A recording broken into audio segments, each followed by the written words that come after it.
The last shard of amber sunlight was retreating from the dusty floor of Elijah's auto repair, and he was just about to kill the overhead fluorescence. Before we dive into this story, let us know where you're watching from in the comments below. And if you believe quiet genius always finds a way, hit that like button and subscribe for more. For Elijah, a black mechanic whose calloused hands told tales of tireless labor and whose soft heart often overruled his ledger, closing time was a ritual of quiet satisfaction after wrestling with the day's mechanical beasts. Tonight, however, the ritual was interrupted by the sputtering cough of an engine, a desperate sound that was all too familiar in this neglected corner of the city. He built his life here, in this small garage, amidst the sin of oil and old tires, a place where his considerable skills were often bartered for gratitude rather than fair pay. He was accustomed to being overlooked, his genius for mechanics a quiet hum beneath the notice of the wider world. But what happened next would change everything. Elijah Washington had learned the language of engines from his father, a man who could coax life from the most dilapidated machines with a patience that bordered on reverence. That reverence had passed to Elijah, along with a deep-seated understanding that some things, integrity, kindness, a helping hand, were not commodities to be bought and sold. He'd had dreams, once, of a bigger workshop, a gleaming space with all the latest diagnostic tools, maybe even a small crew he could mentor. But life, as it often did for men like him in neighborhoods like this, had a way of trimming dreams down to manageable, often stark, realities. The bank loan officer, years ago, had barely looked up from his polished desk, his dismissal of Elijah's carefully prepared business plan a casual flick of the wrist. "High risk, Mr. Washington," he'd said, the words a polite veneer over a judgment already cast. Location, lack of substantial collateral, perhaps something smaller, more contained. So, Elijah had remained contained, his brilliance confined to the cramped space of his father's old garage, a local legend to those who knew, but invisible to the world beyond. His daughter, Nia, was the bright spark in his often grueling days. At 14, she possessed a quick mind and an artist's eye, her schoolbooks often sharing space on his workbench with carburetors and spark plugs. She'd sketch designs for fantastical cars in the margins of her math homework, her dreams untrimmed, thanks to Elijah's quiet, unwavering encouragement. "You can build anything, baby girl," he'd tell her, wiping grease from his forehead, "anything you set your mind to." He worked the long hours, took the often unpaid jobs, precisely for her, for the future he wanted her to have, a future less contained than his own. The neighborhood knew Elijah. Mrs. Rodriguez from the bakery whose delivery van he kept running for a few fresh loaves each week. Young Jamal, whose beat-up Civic was his only way to his night shift job, and who always promised to pay next week. The elderly Mr. Henderson, whose ancient sedan was his lifeline to doctor's appointments. They were his community, the people whose lives were interwoven with the grease and grit of his daily existence. One regular, a quiet poet named Samuel, once watched Elijah meticulously piece together a shattered engine block and murmured, "Your hands, Elijah, they could fix anything. Maybe even a broken heart." Elijah had just smiled, a rare, tired smile. The car that coughed its way to his door that evening was anything but familiar. It was sleek, foreign, and looked thoroughly out of place amidst the urban decay. A man in a sharply tailored suit, though slightly rumpled from travel, emerged, his face etched with a weary frustration that Elijah recognized instantly. It was the look of someone at the end of their rope, regardless of the price of their suit or their car. "Terribly sorry to bother you so late," the man said, his voice smooth but strained. "My car, it just died." GPS said this was the nearest garage. Elijah, already halfway through his shutdown checklist, felt the familiar tug. He was tired. Nia would be waiting with dinner. But the look on the man's face. "Engine cut out?" Elijah asked, his voice calm, already moving towards the vehicle, his fatigue momentarily forgotten. "Completely." No warning, the stranger replied, watching as Elijah popped the hood, his movements economical and precise. The stranger, who introduced himself as Mr. Sterling, seemed to fidget, pulling out a high-end phone as if to make a call, then thinking better of it. "I need to be in the city center for an early meeting." "Name your price, whatever it takes," Sterling said, a hint of anxious authority in his tone. Elijah didn't respond immediately, his attention already deep within the engine's complex anatomy. He saw the problem almost at once. A sophisticated sensor array, something he rarely encountered on the local vehicles, had failed.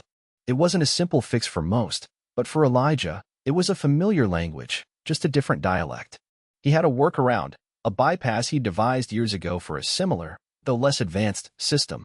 He straightened up. Got a feeling I know what it is. Might take a little while. Sterling sighed, rubbing his temples. Look, I can make it worth your while. Double your usual emergency rate. Elijah shook his head, not unkindly. Not about the money right now. Let me see what I can do. He sensed the man's stress, a deep weariness that transcended the immediate problem of the car.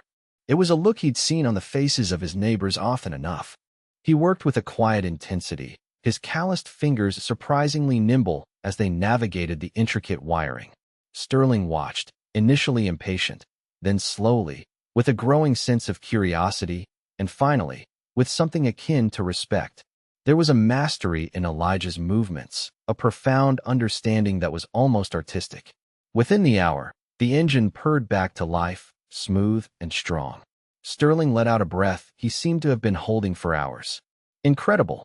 Absolutely incredible. You're a magician. He reached for his wallet, pulling out a thick wad of cash. Seriously, how much do I owe you? And a hefty tip for saving me. Elijah wiped his hands on an old rag, his expression unreadable for a moment. Then, he offered a small, genuine smile. No charge, Mr. Sterling. Sterling looked taken aback, confused. No charge? I don't understand. That was an hour of your time, at least, and you're clearly a master at what you do. Elijah shrugged, a gesture that encompassed years of similar encounters. You looked like you needed a break, he said simply. We all do, sometimes. Just get to your meeting. Sterling stood there, money still in hand, momentarily speechless. He opened his mouth, closed it, then finally nodded slowly. Thank you, he said, his voice softer now, the weariness in his eyes replaced by a thoughtful, almost puzzled expression. Truly. Thank you, Elijah. He got into his car, gave a final nod, and drove off into the night, leaving Elijah to finally lock up his small, dusty garage. He had no idea that simple phrase, that simple act, was about to retune his entire life. The next morning began like any other. The distant wail of a siren, the smell of coffee from Mrs. Rodriguez's bakery down the street, Nia humming as she packed her school bag. Elijah was sipping his own coffee, mentally running through the day's scheduled repairs, when a sound began to permeate the thin walls of their small apartment above the garage. It started as a low thrumming, rapidly escalating into a powerful, rhythmic whirring that rattled the window panes. What in the world is that? Nia asked, rushing to the window, her eyes wide. Elijah followed, a knot of unease tightening in his stomach. Down below, in the small, cracked asphalt lot beside his garage, a sleek, dark helicopter was descending, its rotor wash kicking up dust and debris, making the usually quiet street an epicenter of sudden, bewildering activity. Neighbors peeked from behind curtains, their faces a mixture of alarm and curiosity. The helicopter settled, its blades slowly winding down. A door opened, and steps unfolded. And down those steps came Mr. Sterling, looking far more composed than the previous night, dressed in an impeccably sharp suit, an assistant trailing him with a briefcase. Elijah's mind raced. Had he done something wrong? Was there a problem with the car after all? He felt a protective arm go around Nia, who was staring, mesmerized. Stay here, baby girl, he said, his voice calm despite the tremor of apprehension he felt. He walked down the rickety wooden stairs that led from their apartment to the garage entrance, emerging into the sudden, high-powered spotlight of Mr. Sterling's arrival. Sterling approached, extending a hand. Elijah. Good morning. I hope we didn't alarm you. Elijah shook his hand, the grip firm and businesslike. Mr. Sterling. This is, quite the entrance. Sterling smiled faintly. My apologies. Time is often a luxury. I was exceptionally impressed last night. Not just by your skill, which is considerable, but by your character. Elijah felt a flush of discomfort. He wasn't used to such direct, high-level praise, especially delivered via helicopter. Just doing what anyone should, sir. Few do, Elijah. Few do, Sterling said, his gaze steady. I own Sterling Innovative Technologies. We develop and maintain a fleet of highly specialized vehicles and machinery for various industries: geological surveying, emergency response, advanced logistics, complex systems, temperamental under pressure. Finding people who genuinely understand them, who can fix them with integrity rather than just running up a bill, is challenging. He paused, letting his words sink in. The sensor array in my car last night? My own lead engineers have been struggling with intermittent failures in similar systems across a new line of our field equipment. Your workaround was not just effective, it was elegant. Inspired, even. Elijah processed this, his initial shock giving way to a dawning understanding. This wasn't about a thank you gift. This was something else entirely. I don't just own the company, Elijah, Sterling continued, his tone shifting from appreciative client to CEO. I built it from the ground up. I value ingenuity, dedication, and above all, integrity. Last night, I saw all three in you. He gestured towards the helicopter, then back to the small, unassuming garage. My head of R&D for vehicular systems recently retired. It's left a significant gap. I believe you could more than fill it. I'm not talking about just a job, Elijah. I'm talking about a position leading a team, with resources you probably only dreamed of, developing and refining the kind of technology you were born to work with. Elijah stood there, the sounds of the neighborhood fading, the dust settling around Mr. Sterling's polished shoes. The offer hung in the air, immense and terrifyingly real. It was the gleam he'd once dreamed of, not just the tools, but the recognition, the chance to truly apply his intellect. But it was also a world away from everything he knew. He thought of Nia, her bright, hopeful face. He thought of the casual dismissal by the bank loan officer, the years of quiet struggle. Mr. Sterling, Elijah began, his voice raspy. This is a lot to take in.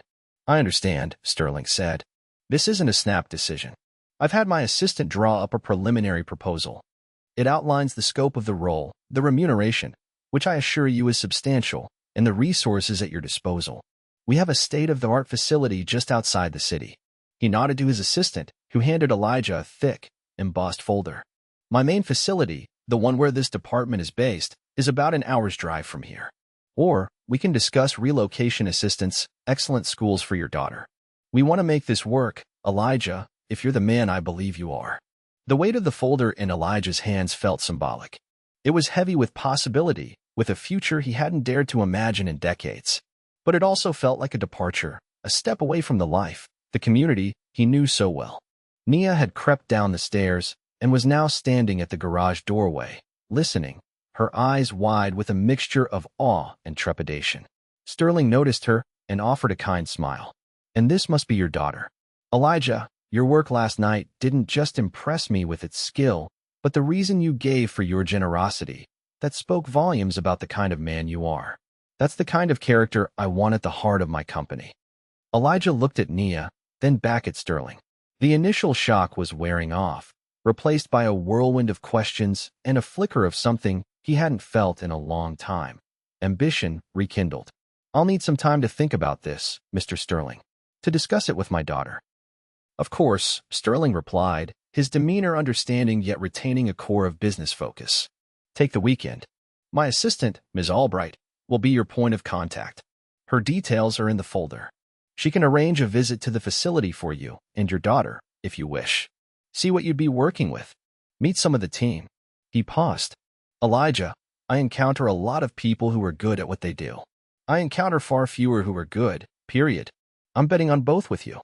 With another nod, Sterling and his assistant reboarded the helicopter. The blades began to spin, slowly at first, then with increasing speed, until the machine lifted off, the roar gradually diminishing as it disappeared into the morning sky, leaving Elijah and Nia standing in a cloud of dust and stunned silence. The heavy folder clutched in Elijah's hand. The next few days were a blur of conversations, anxieties, and cautious excitement. Elijah read through the proposal multiple times, the numbers and responsibilities seeming almost unreal. He and Nia talked late into the night, huddled in their small kitchen, the folder open on the table between them. It's a lot of money, Dad, Nia said, tracing the outline of the Sterling Innovative Technologies logo. And that place. Ms. Albright sent pictures of the R&D lab. It looks like something out of a movie. Elijah nodded. It is. But it's also different. A different world. He thought of Mrs. Rodriguez, of Jamal, of Mr. Henderson. What would happen to them if he left? His little garage, for all its shortcomings, was a lifeline for many. The proposal included a relocation package, the promise of better schools for Nia, a life of comfort and security he could currently only dream of providing. But it meant leaving behind the familiar rhythms, the ingrained connections of his community. Ms. Albright arranged the visit. Elijah, with Nia by his side, drove their old but reliable pickup truck to the Sterling facility. It was an imposing complex of glass and steel, nestled in a landscaped corporate park, a stark contrast to the gritty urban landscape they called home. Inside, the R&D lab was vast, gleaming, filled with equipment Elijah had only ever seen in catalogs. Engineers in lab coats moved with quiet purpose. It was undeniably impressive. They met a few team members, polite and professional, clearly curious about the man who had arrived with the CEO's personal endorsement. Elijah found himself asking sharp, insightful questions about their current projects, his mechanic's intuition cutting through the corporate jargon. Nia, meanwhile, was captivated by a holographic display showcasing a new engine design. During a quiet moment, while Nia was engrossed, Ms. Albright approached Elijah. "Mr. Sterling has a very good feeling about you, Mr. Washington. He rarely gets personally involved in recruitment, especially at this level." Elijah looked around the vast lab. "It's impressive, but it's a long way from where I come from." "We understand it's a big change," Ms. Albright said gently.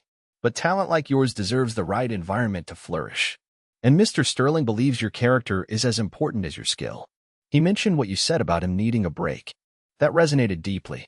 The deadline Sterling had implicitly set, the end of the week, was fast approaching. The pressure wasn't just external, it was internal. Could he do this? Did he want to? The memory of the bank loan officer's dismissive face flickered in his mind, juxtaposed with Sterling's respectful, expectant gaze. One evening, sitting on the stoop of his garage as the city sounds softened with twilight, Nia sat beside him. "Dad," she said softly, "remember what you always tell me. You can build anything you set your mind to." She looked at him, her eyes serious. "What if this is your chance to build something amazing? For us, yes, but also for you." Her words, simple and direct, cut through his anxieties. She wasn't just thinking of the material benefits, she saw the opportunity for him, for his quiet genius to finally find its stage.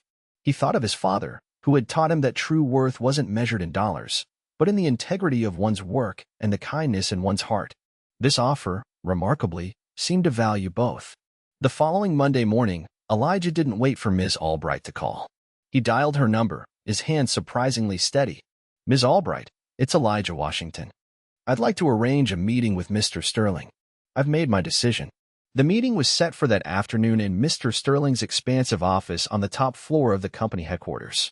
The view of the city was breathtaking, a panorama of ambition and achievement.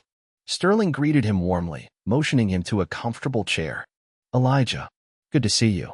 "Please," Sterling said, his demeanor open, yet with an undercurrent of anticipation. Elijah took a deep breath. "Mr. Sterling, your offer, it's more than generous. It's an opportunity one never thought I'd see." He paused, gathering his thoughts, the years of quiet resilience now finding voice. "I've spent my life fixing things, making them work better, often with very little. The idea of having the resources you described, of working with a team on that kind of technology, it's compelling." Sterling listened intently, his expression unreadable. "I accept your offer, Mr. Sterling," Elijah said, his voice clear and firm. "But I have a few thoughts, perhaps conditions, I'd like to discuss." A flicker of surprise, then interest, crossed Sterling's face. "Go on." "My garage," Elijah began. "It's small, but it serves a community. People depend on it, people who can't always afford dealership prices or even my own modest fees.